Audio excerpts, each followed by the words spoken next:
তো গাইস দেখো, তরকারিটা কিন্তু একেবারেই চচ্চড়ি করা হয়ে গেছে। তো আমি মাছটাকে বিছিয়ে দিয়ে তারপরে মূলাটা চচ্চড়ি করে নিছি।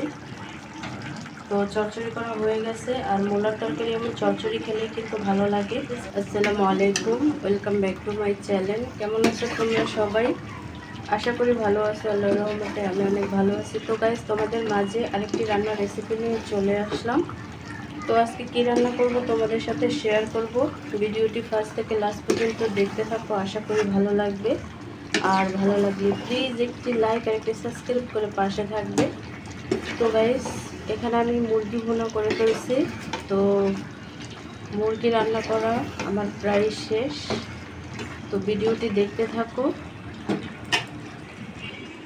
তো গাইস দেখো, রান্না করার জন্য এখানে আমি পাঁচমিশালি গুঁড়া মাছ নিছি। গুঁড়া না আর কি, বড়ও আছে ছোটও আছে।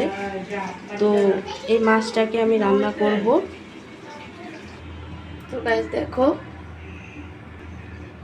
দেখো এখানে আমি মূলা ভাপ বসাইছি। তো ভাপ করে নেব, মূলাটাকে ভাপ দিয়ে নেব।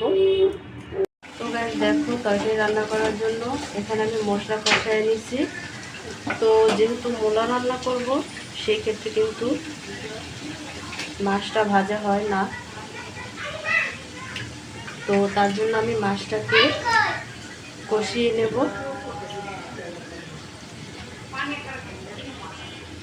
মাছটাকে খুব ভালোভাবে কষিয়ে নেব, তাহলে কিন্তু ভালো হয়। তো যে মূলাটা ভাপ দিয়ে রাখছিলাম, তো সেই মূলাটা কিন্তু আমি দিয়ে দিছি। আর মাছগুলো কষিয়ে নিছি। মাছগুলো কষিয়ে নিলে কিন্তু ভালো হয়। তো মূলাটাকে আমি একটু কষিয়ে নেব।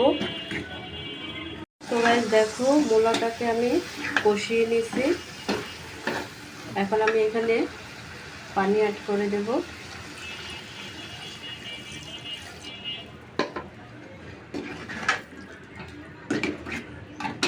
তো বলক ওঠার পরেই কিন্তু আমি মাছগুলো দিয়ে দিব।